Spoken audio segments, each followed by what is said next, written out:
Welcome to Financial Repression Authority's Roundtable Insight, where the best fund managers, economists, and industry leaders discuss the key investment issues and challenges in the current macroeconomic environment.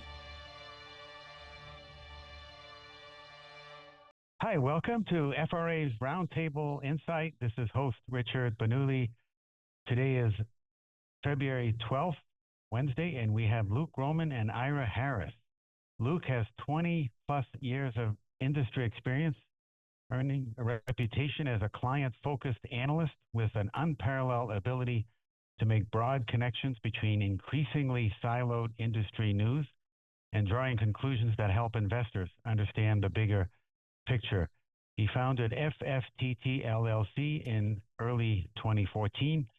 FFTT caters to institutions and sophisticated individuals by aggregating a wide variety of macroeconomic, thematic, and sector trends in an unconventional manner to identify investable, developing economic bottlenecks for his clients. And Ira is independent trader, past hedge fund manager, and global macro consultant trading foreign currencies, equities, bonds, and commodities for over 40 years. He was also CME director from 1997 to 2003 and a stint most recently. Welcome, gentlemen. Thank you. Thanks for having me on. Great. I thought we'd begin, Luke, with your macro view, global macro view on the economy and the financial markets. Well, thank you. For me, the macro view breaks into two discrete periods. I think there is the next 2 to 3 months, which is murky at best, driven by a lot of political and geopolitical uncertainty domestically and abroad. And then I think ultimately, as you get out into later in the second quarter and the back half of the year, I'm pretty bullish.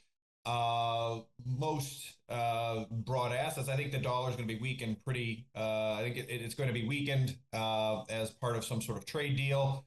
And I think we will start to see more of the fruits of some of the combination of weaker dollar, cost cuts in the federal government, and reshoring, reinvestment.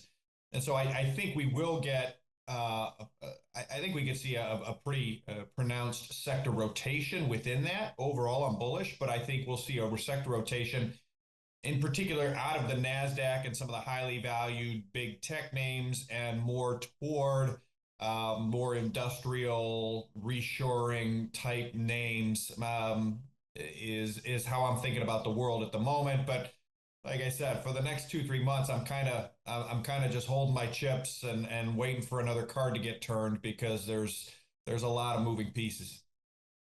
Mm-hmm. Quite interesting. And your thoughts, Ira, do you align with the same view? I do. I'm trading, and I still see some things around the world that to me are interesting. But these are cautious times. You don't know what's going to come flying at you to move markets. And I'm not in a position, or never want to be in a position where I'm getting run over. I want to be able to. I'm not a great reactor. But when I know that there's a lot of landmines out there, I'm not running full head. I'm going to wait to see what goes off and where we're going to go from here. Because right now there's just one thing after another. I find Luke's view on the dollar interesting because there's not a lot of people.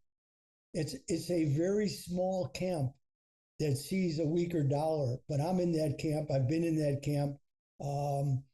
I think dollar strength is a huge drag on the global economy because so much, we could talk about U.S. debt, and I'm sure we're going to get into that, but so much of foreign debt is denominated in dollars. And with the Fed on a hold course with interest rates, overnight rates at, let's say, 4.37. So the cost of financing that debt it's certainly gone way up over the last 10, 12 years.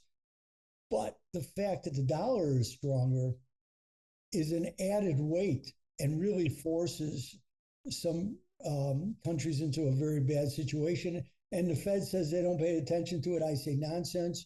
I go back to March of 2020 when they opened up the swap lines to people who never had it. So they're very aware of the impact of the strong dollar, and I think that Trump and his team are very aware of it. And and interestingly, Scott Bessent in his testimony, or in an interview it was in an interview on Bloomberg last week, talked about, he gave the proverbial nod. Yeah, we're in favor of a strong dollar. But then he talked about relative values, so counterparties, and I'm very attuned to that. And I know we'll get into some discussion of tariffs. I don't know where it'll go, but not everything is tariff oriented. The overly strong dollar is a huge drag on those who Trump has said that he's going to help. So I'm with Luke in that. I hope we'll talk more about where the dollar goes from here. Yeah.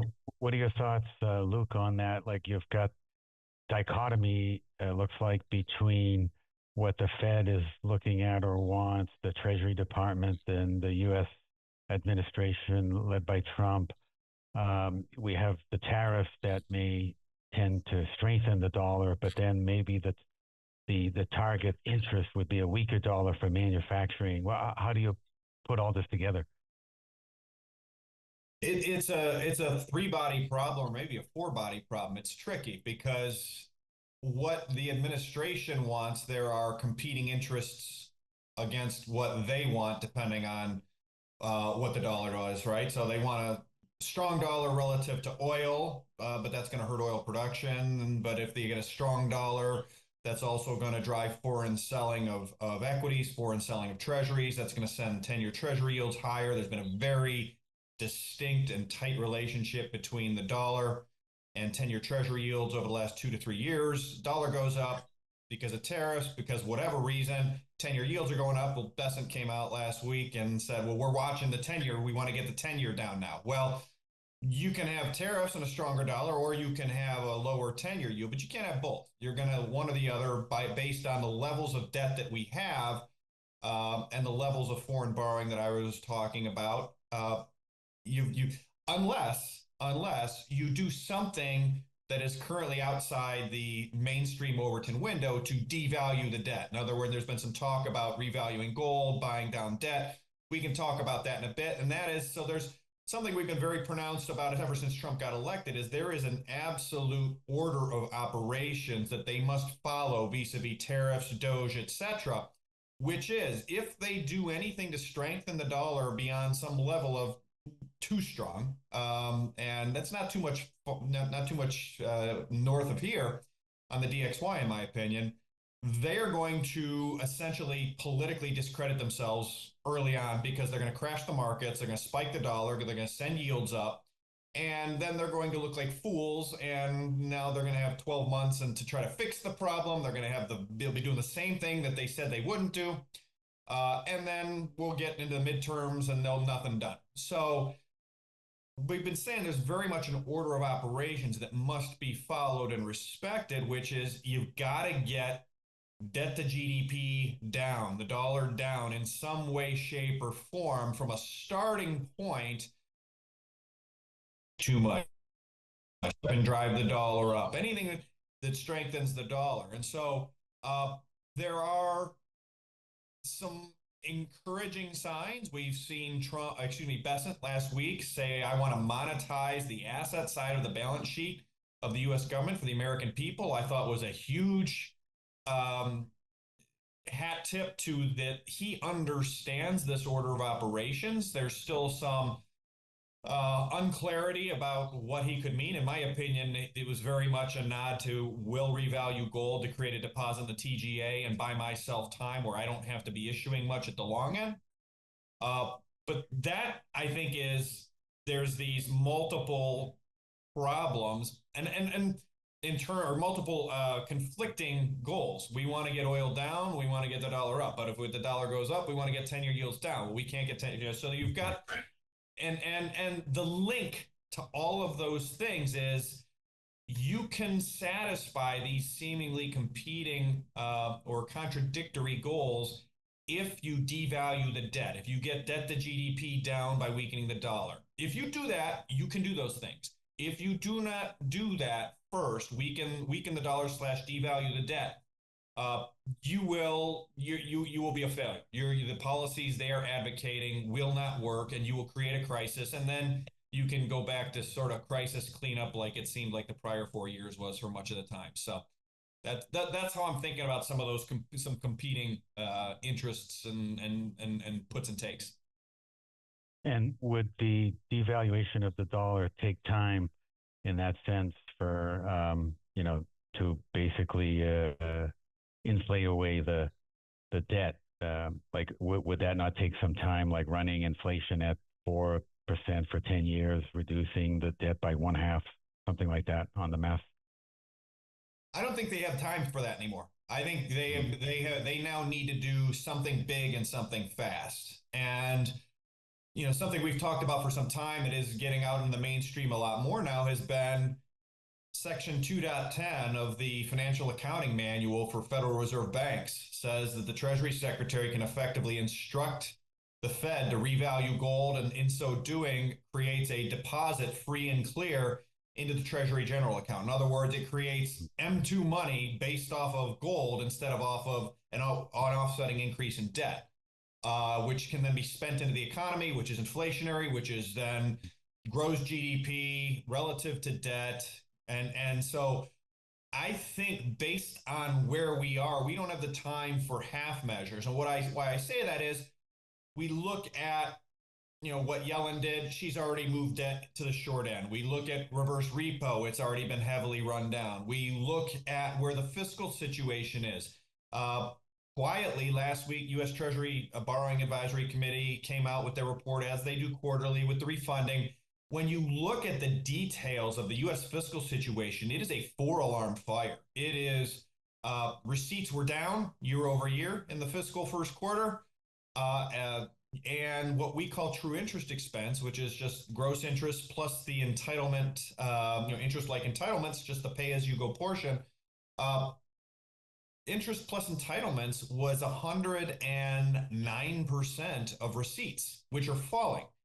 And those entitlements are growing at a multiple of nominal GDP. I mean, this is a classic foreign emerging market type debt problem. When we layer Veterans Affairs on top of that, it's 117% of receipts. And that's growing 10% because of all these wars over the last 20 years.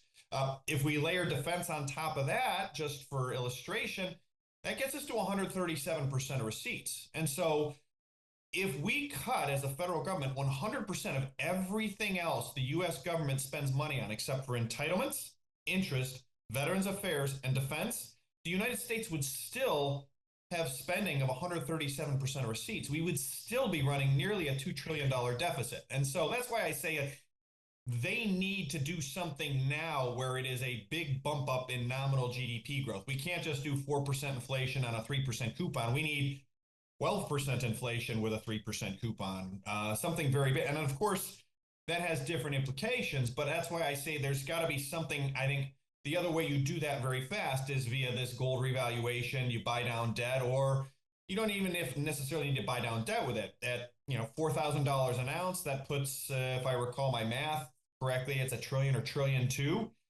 If you revalue that at market, the U.S. official gold, that's $1 trillion, $1.2 trillion that Bessent doesn't need to issue. He can just spend that for the next year, year and a half. And so that gives him the flexibility. It buys him time as they try to do tariffs, as they try to do Doge, some of these other restructuring like items in terms of the capital flows in and out of this country and the government spending in this country, where they can do that without risking blowing up the treasury market like they did in the third quarter of 23 and the first quarter of 23 and the third quarter of 2022.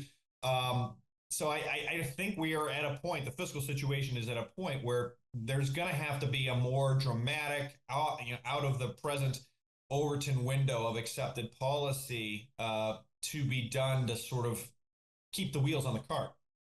Mm-hmm. Wow, that's a lot to digest. Your thoughts, Ira, in terms of, like, do you see a bold initiative, YCC, gold revaluation, Plaza Accord 2? Your thoughts, Ira? Well, I mean, there's, as usual with Luke, there's so much to chew on, but the debt let's get to the debt, because I've been on financial repression for probably 8 or 9 years already, and what attracted me when you guys was financial repression, and the work of Carmen Reinhart before she wrote the book with Rogoff was about how to, when the United States had engaged in financial repression right after World War II, because it's always wars that generate this, right? Luke, I don't know whether you've ever read this, but I've been rereading this book. Get this book, A Tract on Monetary Reform by Keynes. Okay.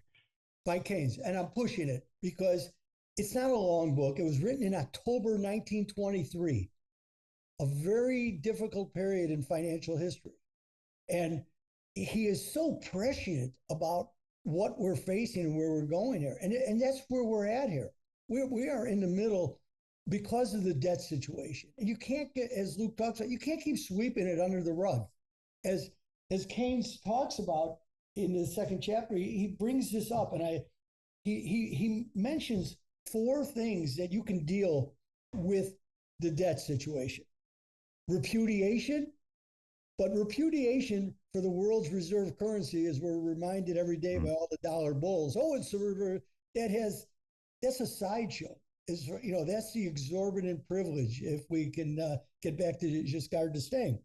But then he talks about devaluation, depreciation, and the 4th or 3rd rail that we'll call it is a capital levy.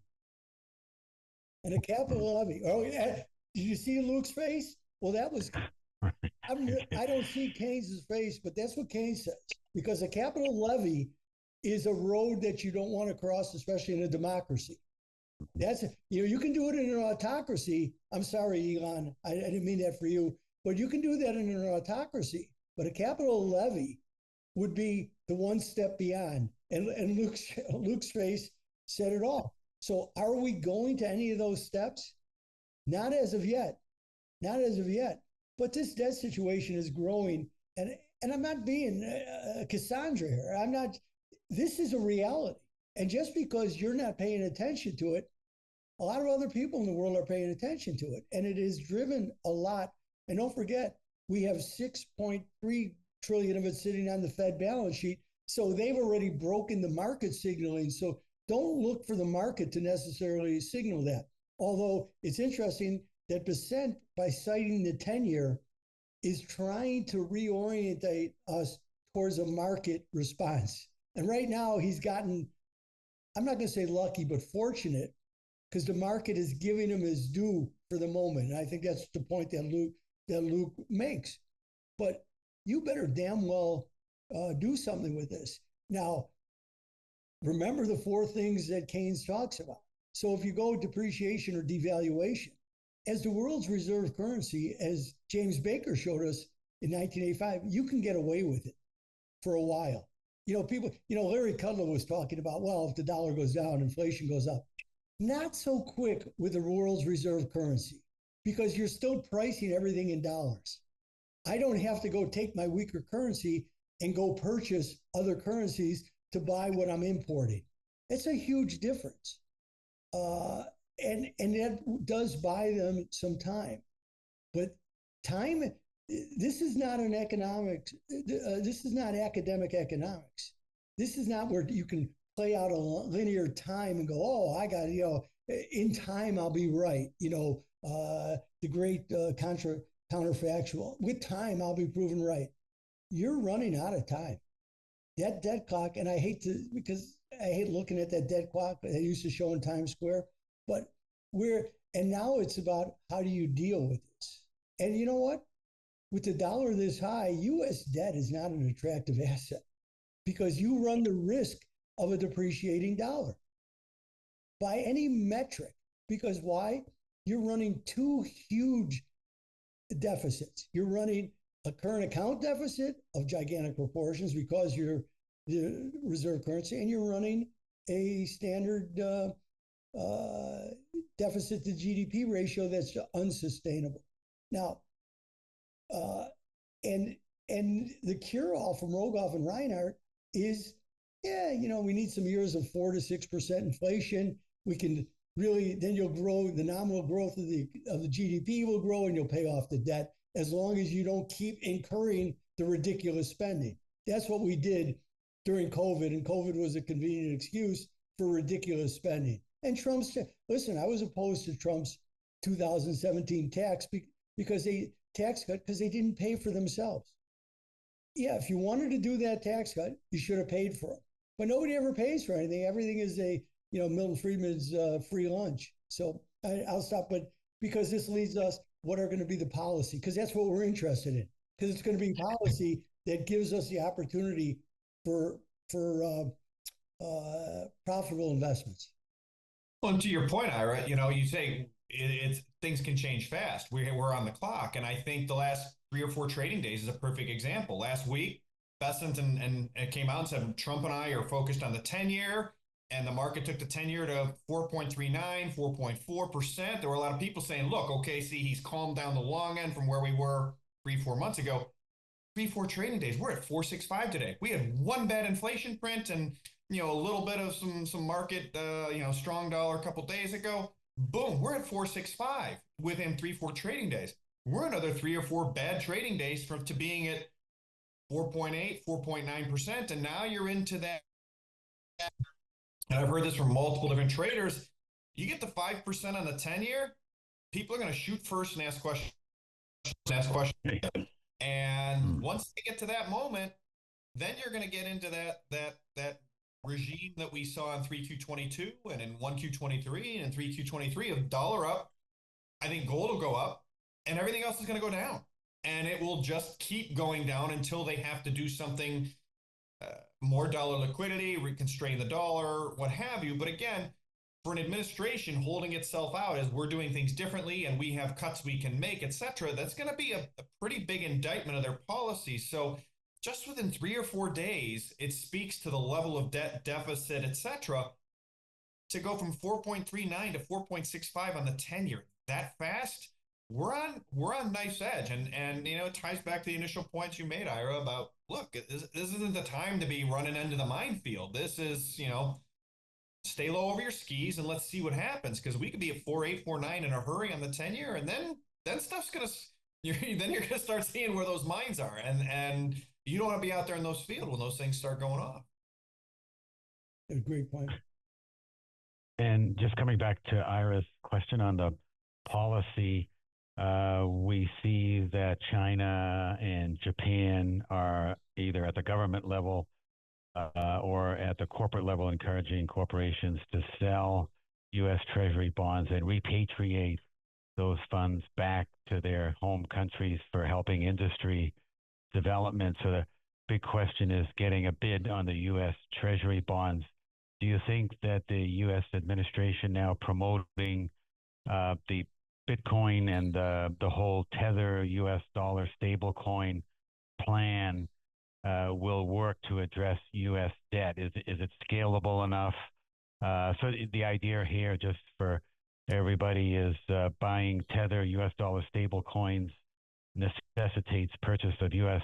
Treasury bonds for collateral. And so that this could be happening globally, right? Somebody getting into stable coins or into maybe the precursor to buying Bitcoin could launch this. So just your thoughts on that, Luke? Yeah, I think it is. I think the stablecoin T-bill vector is a potential part of kind of a all of the above, all hands on deck search for balance sheet onto which to put treasuries. And I think it could work. It was something I'd been vaguely aware of as of last summer. Paul Ryan wrote about it in the Wall Street Journal. And we saw the Treasury Borrowing Advisory Committee talk about digital assets as a source of balance sheet demand, particularly at the short end, which surprised me greatly. And we've seen the Trump administration obviously talk about it. I think it's going to be part of some sort of solution. I think that is has a couple implications. The first is, to me, it's highly unlikely that the stable coin balance sheets will be loaded up with any kind of duration. In other words, it'll all be T-bills at the short end, which is fine. But again, it implies it's inflationary. All else equal, if you're financing big deficits at the short end, it's going to be more inflationary and good for asset markets, weaker for the dollar. The other point is that I think we need much bigger, essentially, market cap of Bitcoin. In other words, Bitcoin's market cap today is roughly, call it $2 trillion, right? 100,000 times 20 million outstanding.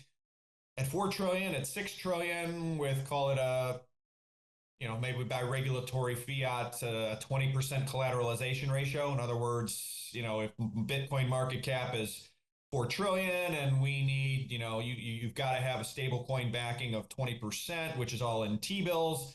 4 trillion times 20%, we're talking about $800 billion in T-bills. That's real money, even in the numbers we're talking about. So I think it can be done. I think it's a function on some level of Bitcoin market cap. I think it's, I have to tip my cap to the people that are kind of laying some of these thoughts out within the administration, the policymakers, because it's a massive dollar devaluation without calling it a dollar devaluation, right? It's not a dollar devaluation. It's a Bitcoin bubble. And, it rolls off the tongue a lot nicer than, we're going to devalue the dollar by 50% versus Bitcoin. It's and back it with T-bills and because of the deficit. So it checks boxes. I think it's going to be, I think it could very well be part of some sort of, all of the above sort of balance sheet financing by committee for the short end. And I think it's good for Bitcoin ultimately. Great point. Your thoughts, Ira, on this? Well, the Bitcoin angle, I have to think about. I've been so wrong on it for so long. I was a big believer in blockchain, but blockchain, I think, is going to be the backbone of the stable coin. If we really move to stable coin, because I can own all kinds of government. I can own a Chinese stable coin as long as it's backed by, but as long as I hold it in a secured element. So that would be blockchain. But I mean, Luke, when he talks about, first of all, on the T-bill end, percent caved last week, which kind of surprised me. He caved because him and what's his name, who was at Hudson Bay, who wrote that paper with Mirren, Stephen Mirren. Yeah, Stephen Mirren. I read the paper that he wrote with Doomy, not Faber, but I always forget his name, that he wrote, but Percent gave in really quick to that because they had mocked it and beat it up, and then okay, we're going to continue along this, and then he did it in tow with, I'm concerned about the 10-year, but don't pay attention to Donald's discussing. He doesn't say it that way, but that's the underlying meaning. We're more concerned because that's a market oriented. You know what? When you let the markets work, they'll tell you what they think of you. And I think I'll give Percent that. So he did cave on that. And he said, well, we're going to go with that for a while. I thought Luke's comment about, 20% capitalization in regard to Bitcoin.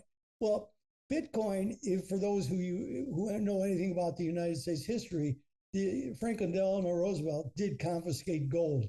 Will Bitcoin be confiscated? Well, I can turn to Article 1, Section 8 of the Constitution about who can coin money, and Bitcoin then may give me a problem. But of course, it's held in ways that can't get, but there are ways to deal with that. So that always makes me a little bit nervous, but I've been dead wrong. I'll be the first one to say, been totally dead wrong on it. But Luke brings up the capitalization element, and I find that interesting. So we do a 20% capitalization.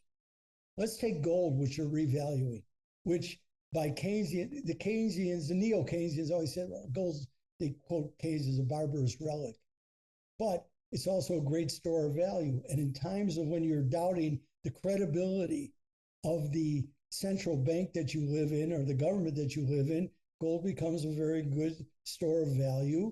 And I think that gives us its utility.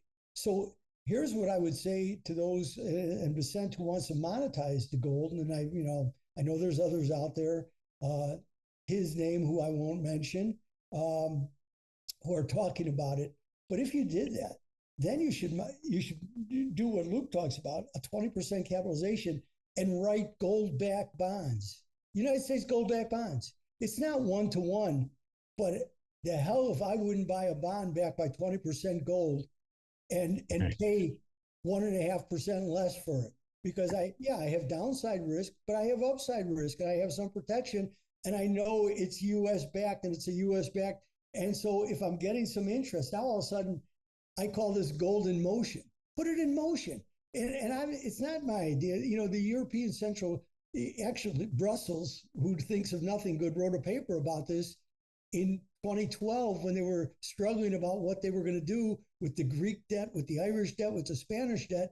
And somebody brought up the point that Europe has more gold than the United States, which they do as a combined entity. If it was under one roof, and they could have monetized it. They didn't talk about what Luke talks about, the 20% capitalization, to really give it some activity, but in order to make European bonds somewhat palatable.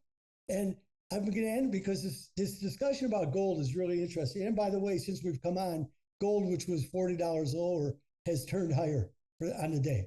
So silver, so I'm just, I have my eyes on the screen. But there is a famous interchange, and I sent it to you, Richard. Luke, I don't know if you know, in 1974, between Henry Kissinger and Thomas Enders, who was an Undersecretary of State.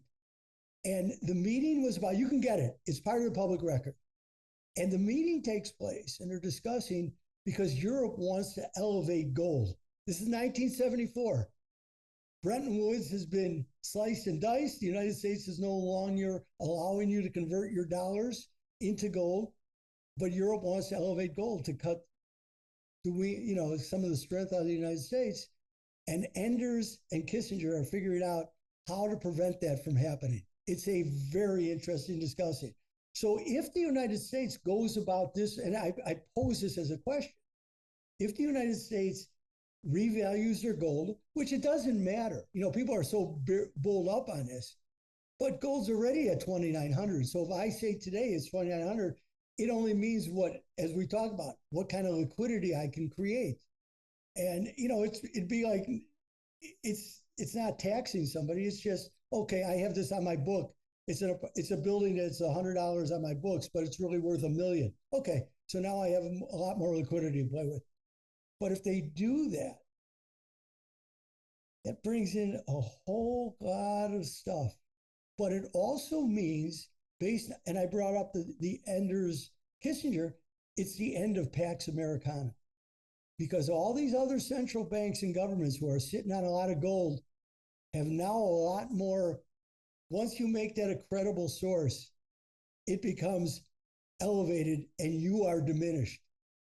It's okay to do it. I mean, I think one of the great things about Vicente, he's going to be very creative.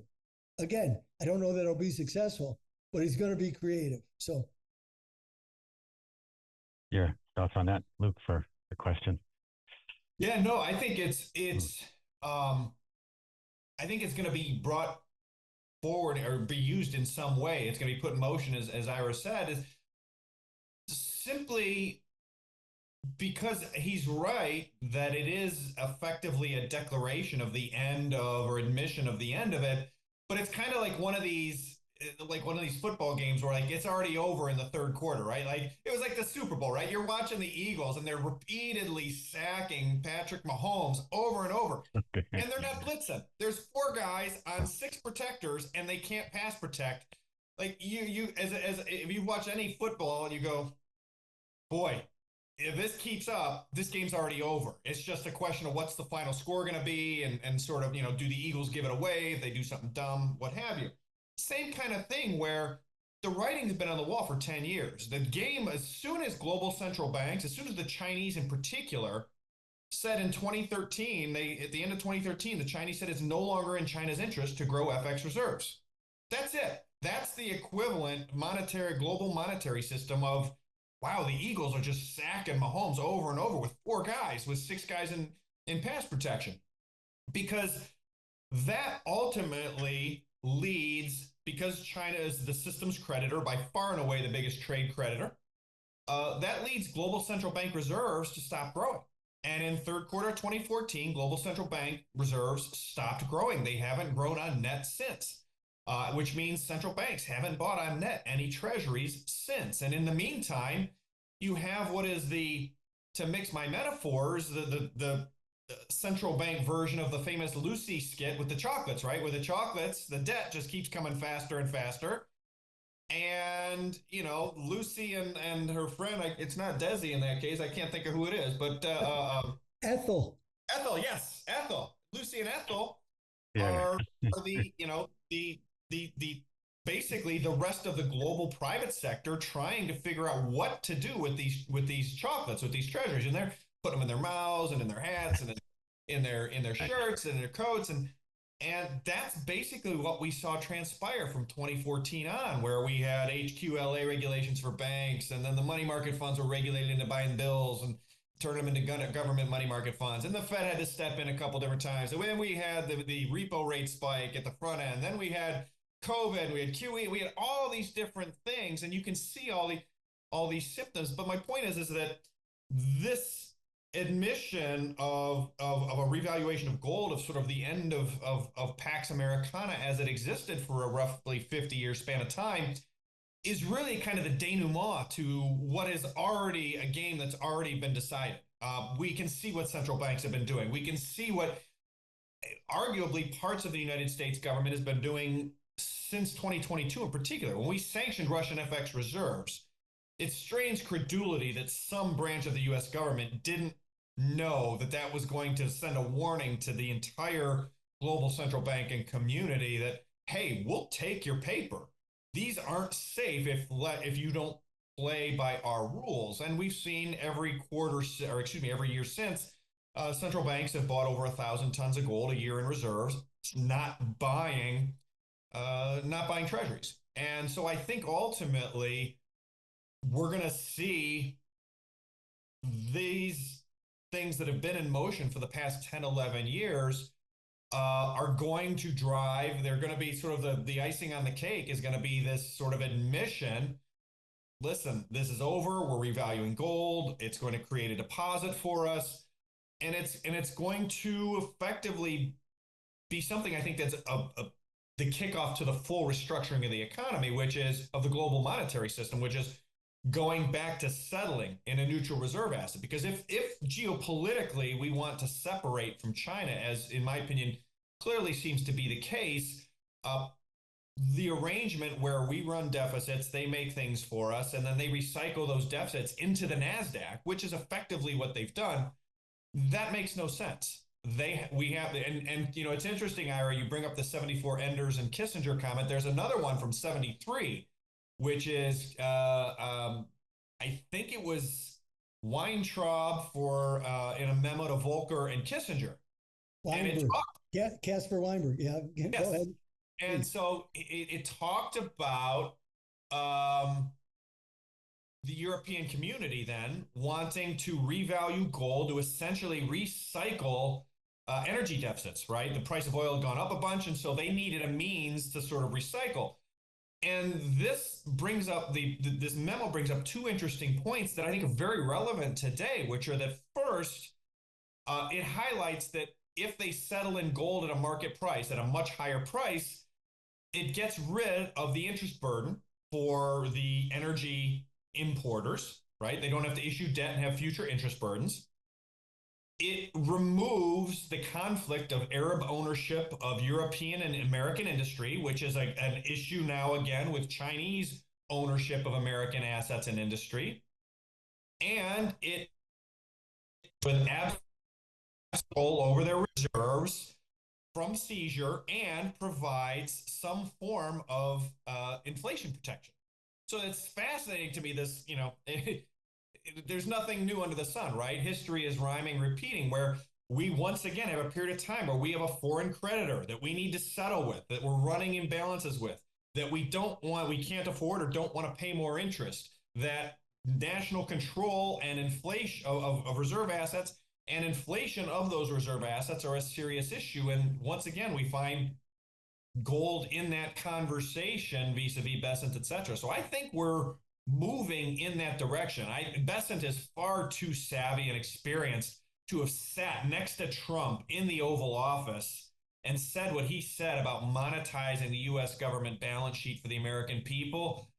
There's no way that comment happens unless it is specifically designed to signal something and there's no way it happens, especially given Trump, that there's no way Besant was freelancing without Trump's blessing, because that's just not how Trump doesn't like to be trumped. Very good point. Right. I mean, if I may, Rich, I mean, this is where we lie, and with it comes a whole lot of stuff, as you point out, because everybody thinks that oil prices went up in 1973 because for the Yom Kippur War nonsense, as you talk about. Weinberger knew it because the OPEC producers, mostly at that time the Arab, because the Latin American producers, it was predominantly the Mideastern producers. They were tired of receiving depreciated currency for their energy, and they were looking for a way to change the entire structure of it, which they were very capable of doing. And then of course they got what came after that, which is huge growth especially as the underdeveloped world started growing and energy demand. And then it was, of course, you had to recycle all that currency, right? And this is kind of interesting, because who did you recycle it to? The worst predators of all, because they were the energy importers who were merely spinning their wheels, borrowing more money to pay for more energy, to borrow more money to pay for more energy. And who was lending to them? U.S. banks. And then we get the great problems that came about when those loans couldn't be repaid to the banks, who were the recipients of Kuwaiti, Saudi, Iraqi, Iran. That's where they were depositing it, and those deposits were being run. So who's the worst predator right now? United States of America, because they're the ones who are soaking up and eating more of this recycled money than anybody else in the world. Meet the Cedar Owl, a new economics and finance publication with a focus on environmentalism. We combine the Austrian School of Economics and Market Environmentalism principles for investing in a sustainable future. Follow the link in the description to get to know the Cedar Owl better, understand our values, our mission, exactly where we're coming from, and the type of content that we release on a cyclical basis every Thursday. Join us in targeting outperforming portfolio returns while making a positive impact on society and the environment through technology. Subscribe now for weekly insights, investment articles, and exclusive content.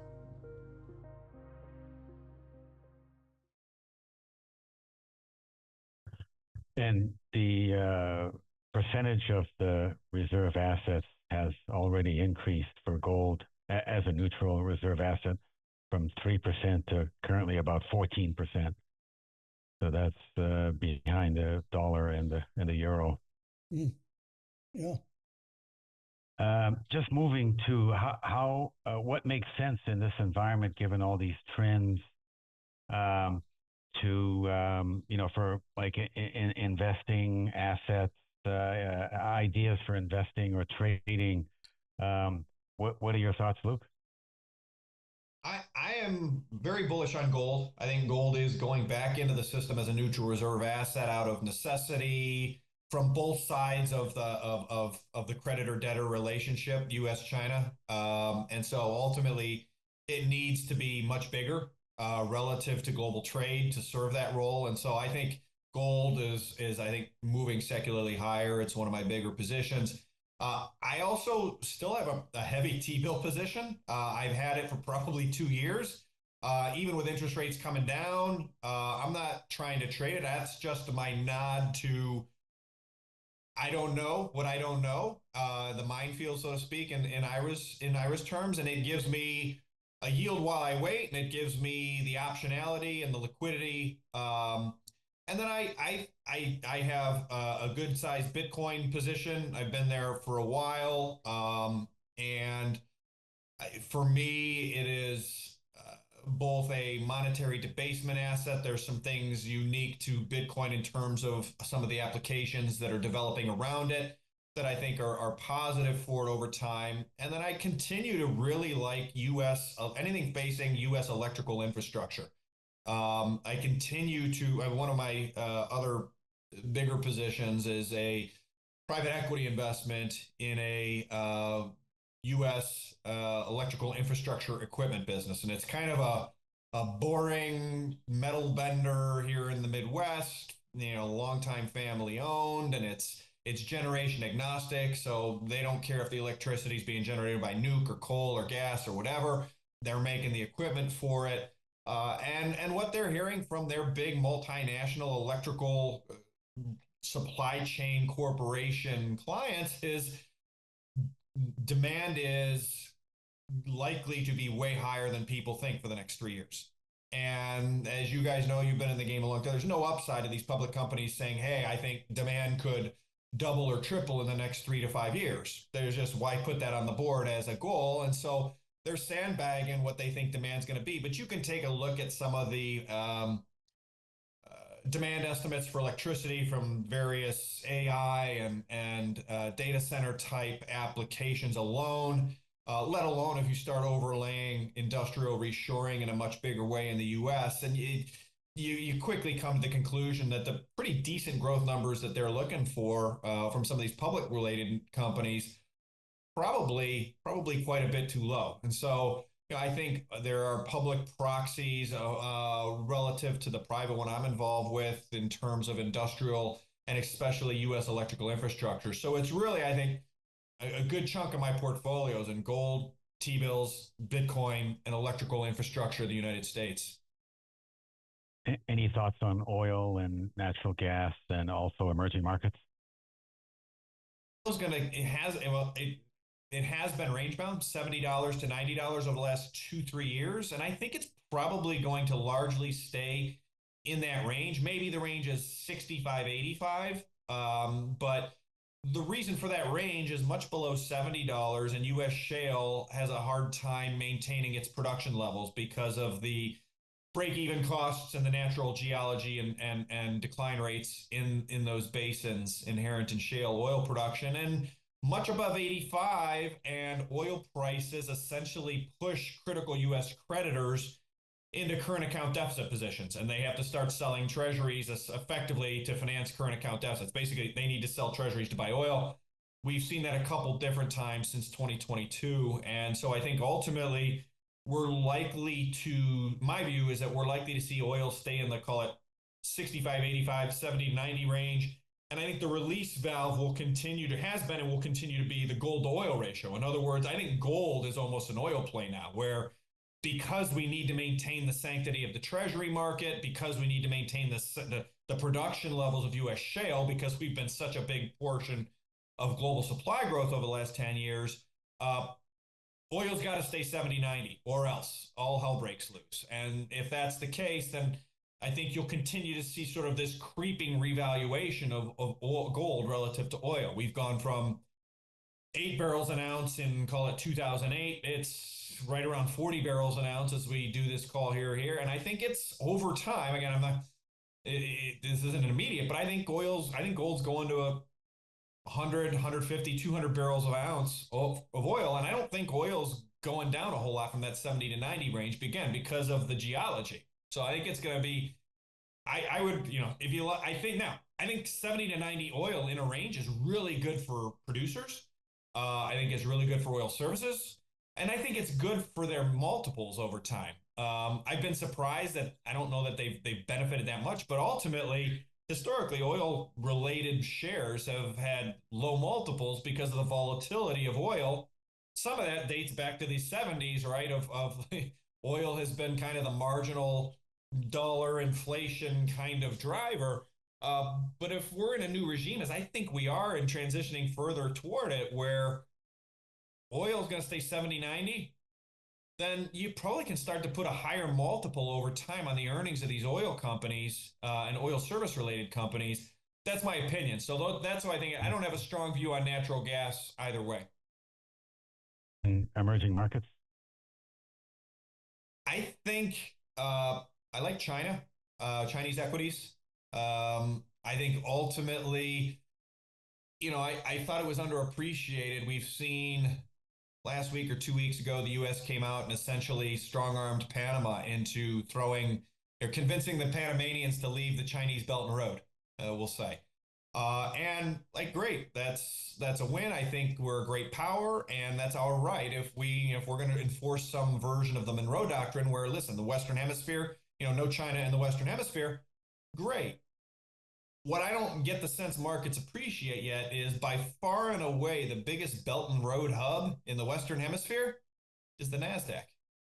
There have been trillions of Chinese capital recycled into the NASDAQ. And if we don't want Chinese capital in the Western Hemisphere, that's trillions of Chinese capital that's got to go out of the NASDAQ and go somewhere else. And I think somewhere else is A, gold, and I think B, Chinese equities. And so I think within emerging markets, I think Chinese equities, they're off the lows. They've had a nice rally. But boy, they've been terrible for several years. And so there's probably more open field running. I don't recommend a huge position there simply because I there is still, I think, a real fat tail risk on the geopolitical side vis-a-vis China and the U.S., like we saw with Russia a couple of years ago with Russian equities. And that's just not something, having had a small tail position in RSX when that happened. I don't like, yeah, right. I don't like going to bed and waking up and having even a tail position down 60%. That's not what I like to do. So I think you as an individual investor can capture probably the lion's share of the sort of capital reallocation flows we're talking about of, okay, no Chinese capital in the Western Hemisphere means NASDAQ's got to get smaller. That capital's got to go somewhere. Yes, Chinese equities, but there's geopolitical risk there. In my opinion, you get a lot of that by owning gold without a lot of the geopolitical risk of Chinese equities. So I do think Chinese equities do well, but I'm never going to let it get to be a big position for the, and unless we're sort of, we get to some sort of kumbaya moment in 3 to 5 years from now with the Chinese. And even then, we'll see. Oh, great comments and observations. Your thoughts, Ira? And Ira was part of that Russia RSX. Yes, and let me tell you, Luke, yeah. I mean, I didn't have a huge, and over the years, whether I made money, and I did because the dividends were great, but I wrote the SEC 3 letters because I wanted to know, in a non-bankruptcy, how did they dispose of those assets and who bought them? And don't send me 6 cents on the dollar. I wrote to Van Eck too, because the SEC was worthless. And now this, as far as I'm concerned, this is where Gensler should have gotten involved, but that's a whole other issue. But you know what? Those are the risks you take when you invest around the world and you look for things. And I mean, that was totally blindsided, only because there's a liquidation. Now I still own the stocks in the Moscow Energy Company, which also paid a good dividend. I didn't have a lot of money. Maybe I have $30,000, $40,000 invested. And I still have yet to hear, but that's a single company, not an ETF. So I want to see where is it, because the Moscow Energy Company hasn't declared bankruptcy, but that's for another. We can commiserate on that. No. But I agree with you. There are places. I like the natural gas sector because I have a guy who I love to talk to, Mike Lees, who's very knowledgeable about it. And it has been great, but it's been okay. It got through the Biden with no LNG, but LNG is going to be a big mainstay of the global situation for at least over the next 10 years. Where it goes, I can't tell you. And I like some of the foreign banks, believe it or not. I've talked about it ad nauseum. Probably last time we did I love Tokyo Mitsubishi only because they own 22% of Morgan Stanley. So the combination thereof, if they let me sit on that board, I think I could motivate them and kick them, because they should really be using each other's strength. I think UBS is still a great play because they went back to being a wealth manager rather than wanting to be Goldman Sachs. And I think Credit Suisse has slowed them down a little bit as they try to work through this. I'm still loving Commerzbank only because I think Commerzbank in Germany is a takeover by some U.S. Forget the Italians. The Germans just won't allow it. It's what a besmirchment on their historical character. But I mean, things like that in the U.S. I still love ag. And ag has had a great setback. So do your work and due diligence because China still needs to eat. In fact, there was an article in the South China Morning Post the other day talking about the importance of food for China. Now, stupidly, I think when we throw tariffs on, and we hurt ourselves in 2018 when Navarro was busy running around with tariffs, because it hurt the American farmers.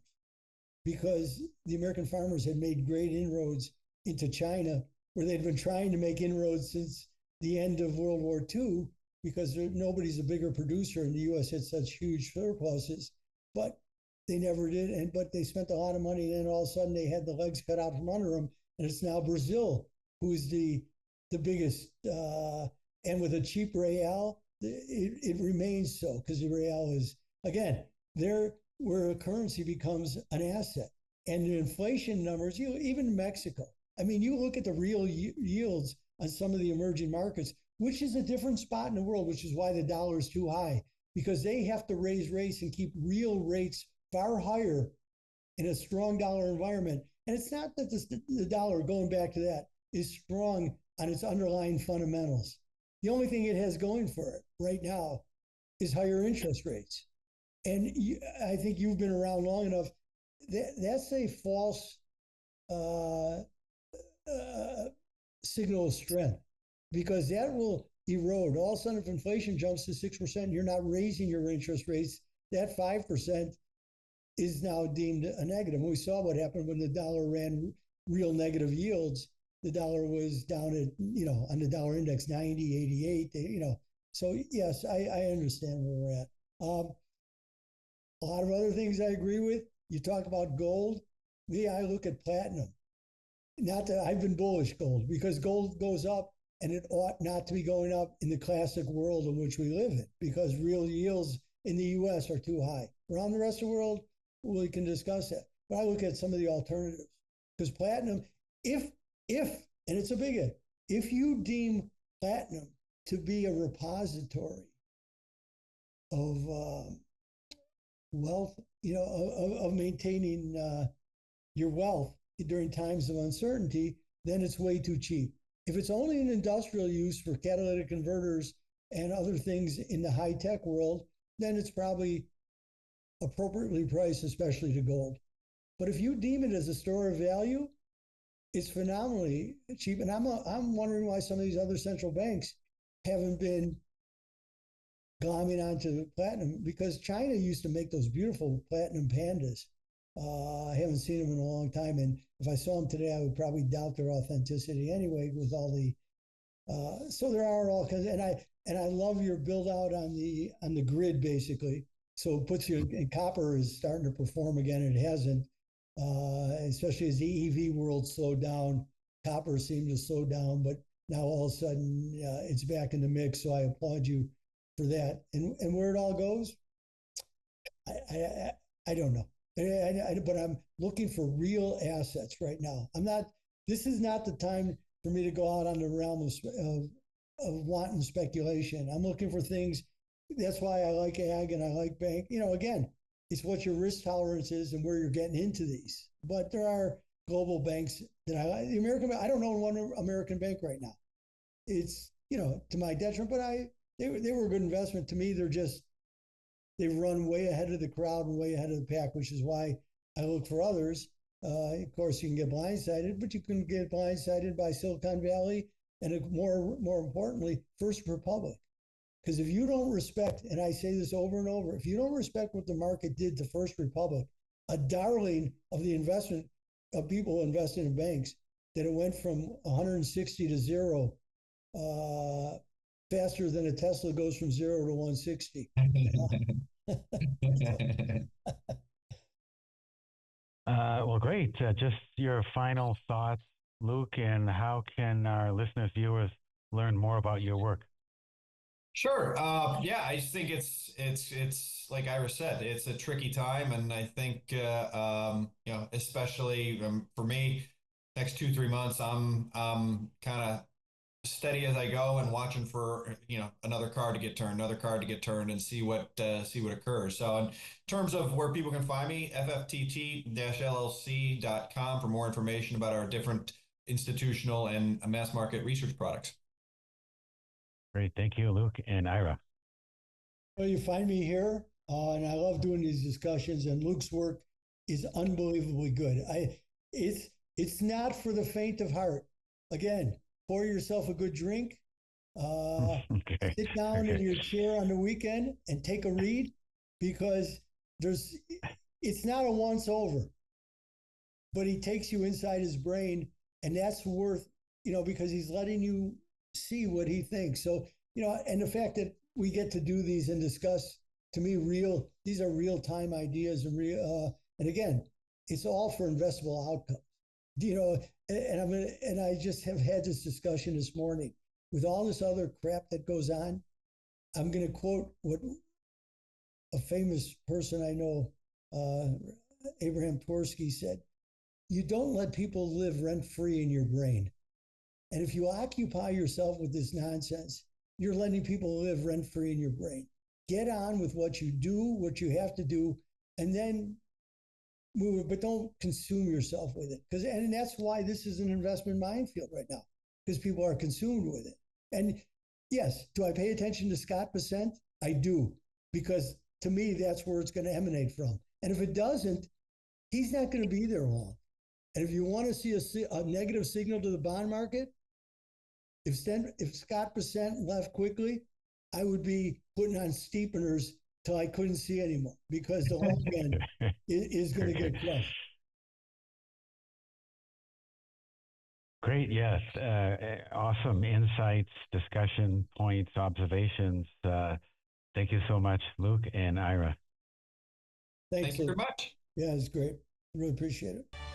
The FRA Roundtable Insight Show is for informational and educational purposes only and should not be considered as a solicitation or offer to purchase or sell any securities. The investments, investment strategies, and investment philosophies discussed or presented on the show each involve their own unique risk factors which are not discussed on the show. Any discussions among the panel participants or responses to listener inquiries are based on the personal opinions of the panel participants and do not take into consideration the listener's suitability, objectives, or risk tolerance. Please be advised that you invest or speculate at your own risk.